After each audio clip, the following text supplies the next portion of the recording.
ಜನನಿ ಜನ್ಮ ಸೌಖ್ಯಾನಂ ವರ್ಧನೆ ಕುಲ ಸಂಪದಂ பதவி பூர்வ புண்ணியானம் லிக்கியதே ஜன்ம பத்திரிகா. வேயிரு தோழி பங்கன் விடமுண்ட கண்டன் மிக நல்ல வீணை தடவி மாசரு திங்கள் கங்கை முடிமேல் அணிந்த என் உளமே புகுந்த அதனால் ஞாயிறு திங்கள் செவ்வாய் புதன் வியாழன் வெள்ளி சனி பாம்பு இரண்டுமுடனே ஆசரு நல்ல நல்ல அவை நல்ல நல்ல அடியார் அவருக்கு மிகவே. இது கோளாறு பதிகம் என்று சொல்லக்கூடிய பாடல். உலகெங்கும் வாழக்கூடிய நெக்ஸ்ட் நேயர்கள் அனைவருக்கும் வணக்கம்.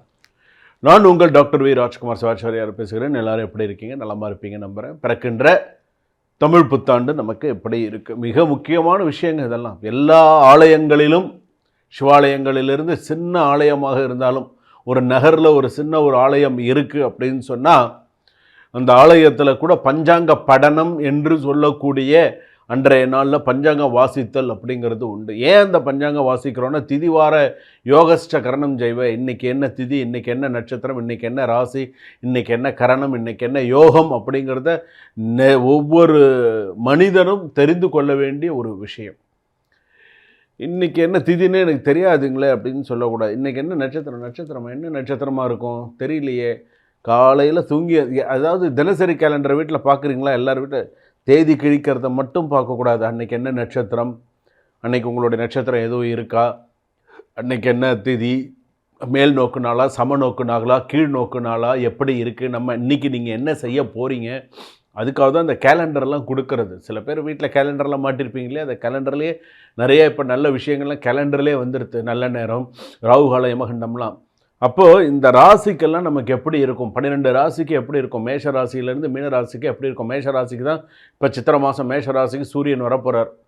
சூரியன் வர்றது சித்திரை 1 மீன ராசிலேருந்து மேஷ ராசிக்கு வந்துடுவார். இப்போ மேஷ ராசிக்கு வந்துட்டால் மேஷத்துலேருந்து இருக்கக்கூடிய மற்ற கிரக அமைப்புக்கெல்லாம் எப்படி இருக்கும், மேஷ ராசியிலேருந்து மீன ராசி வரைக்கும் என்ன செய்யணும், செய்யக்கூடாது, பண்ணக்கூடாது, எதில் விழிப்புணர்வோடு இருக்கணும், என்ன செய்யணும், எந்த ஆலயத்துக்கு போகணும், எப்படி பண்ணணும், இது எல்லாமே தெரிஞ்சுக்கணும். வாழ்க்கையில் ஒரு விஷயமும் நம்ம நிறைய நல்ல விஷயங்களை நம்ம தெரிஞ்சுக்கணும்.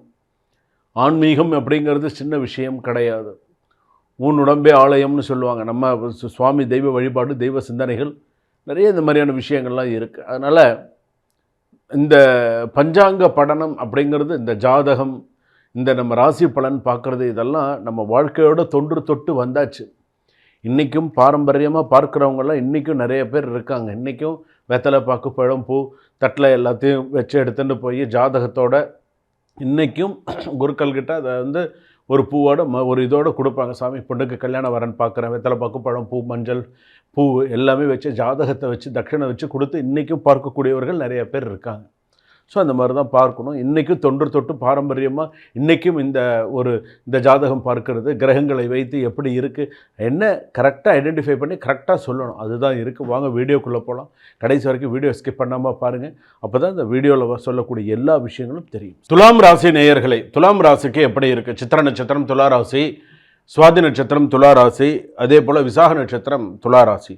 ஒரு முடிவு உங்கள் வாழ்க்கையை திருப்பும். ஒரே ஒரு முடிவு, நீங்கள் அது உங்கள் கையில் தான் இருக்குது. நல்லதோ கெட்டதோ அது உங்கள் கையில் தான் இருக்குது. அந்த ஒரு முடிவு உங்கள் கையில் இருக்குது. சித்திரை மாதத்தில் நான் சொல்கிறேன்.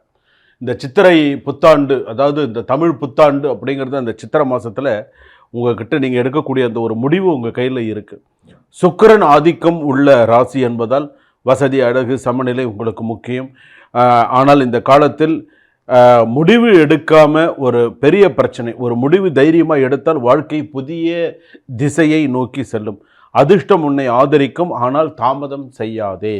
உனக்கு ஒரு நல்ல விஷயம் நடக்க போகுது, நீயா அதை இது பண்ணிக்காது. ஸோ உனக்கு நல்லது நடக்க போதா பயன்படுத்திக்கோ. அந்த சான்ஸை பயன்படுத்தி அந்த வெற்றிக்கு உண்டான விஷயத்தை நீ செய். அப்போ தான் அது உனக்கு நல்லது. ஒரு முடிவை தைரியமாக எடுத்தால் உன் வாழ்க்கை புதிய திசையை நோக்கி செல்லும். உனக்கு ஒரு நல்ல ஒரு முடிவை நீ தைரியமாக எடுக்கிறதுக்கு கற்றுக்கோ. முதல்ல தைரியமாக எடுத்துரு. இதுதான் இந்த சித்திரை மாதம் தமிழ் புத்தாண்டு பிறக்கிறதா, ஓகே நான் இந்த டெசிஷன் எடுத்துறேன், இதில் நான் இது பண்ணலை அப்படிங்கிற மாதிரி எடுத்துறேன். நல்ல விஷயம். காதலில் கன்ஃபியூஷன் அதிகமாக இருக்கும். 2 தேர்வுகளுக்குள் சிக்கலாம். மனசு இப்படி இருக்கும் அப்படியே இருக்கும். காதலிச்சு கல்யாணம் பண்ணலாமா வேண்டாமா அப்படிங்கிற மாதிரிலாம் இருக்கும். மனதை கேட்டு முடிவு எடுக்கவும். திருமணம் பார்க்கும் விஷயத்தில் நல்ல அலைன்ஸ் வரும். டிலே மட்டும் இருக்கும். தம்பதியர் வாழ்க்கையில் நல்ல பேலன்ஸ் தேவை. திருமண வாழ்க்கையில் இப்படி காதலிக்கிறேன்னு சொன்னால் நீ கல்யாணம் பண்ணணும்னு நினைக்கிறியா, டைரெக்டாக பேரண்ட்ஸ் கிட்ட பேசி என்ன பேசணும், என்ன செய்யணும், எப்படி பண்ணணுங்கிறத நீ கரெக்டாக பண்ணினா உன் வாழ்க்கையில் எல்லாமே கரெக்டாக இருக்கும். இதே நீ கொஞ்சம் மிஸ் பண்ணின அப்படின்னு சொன்னால் கொஞ்சம் கஷ்டம்தான். அதுலேயே நீ கல்யாணம் பண்ணலாமா வேண்டாமான்னு முடிவு எடுத்துட்ட அப்படின்னு சொன்னால் கஷ்டம். உங்கள் கையில் இருக்குது, என்ன செய்யணும் அப்படிங்கிறது உங்கள் கையில் இருக்குது. குடும்பத்தில் சமாதானம் கொண்டு வர வேண்டிய பொறுப்பு உன்னிடம் இருக்குது. குடும்பத்தில் சண்டை இருக்கா, குடும்பத்தில் மிஸ் அண்டர்ஸ்டாண்டிங் இருக்கா, எப்படி சமாதானமாக கொண்டு போகணுமோ அது உன் கையில் தான் இருக்குது. சின்ன சின்ன விஷயங்கள் பெரிய பிரச்சனையாக மாறலாம். பேசும் விதத்தில் கவனம் தேவை.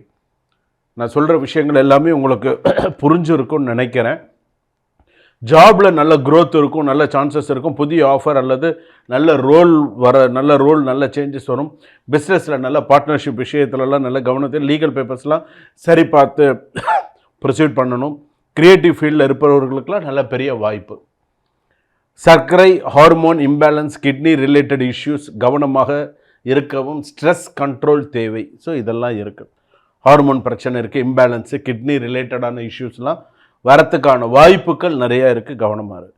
கோர்ட்டு கேஸ், விவாகரத்து உங்களுக்கு சாதகமாக திரும்பும், ஆனால் டைம் எடுக்கும். டிவோர்ஸ் விஷயத்தில் காம்ப்ரமைஸ் சான்சஸ் நிறையா இருக்குது.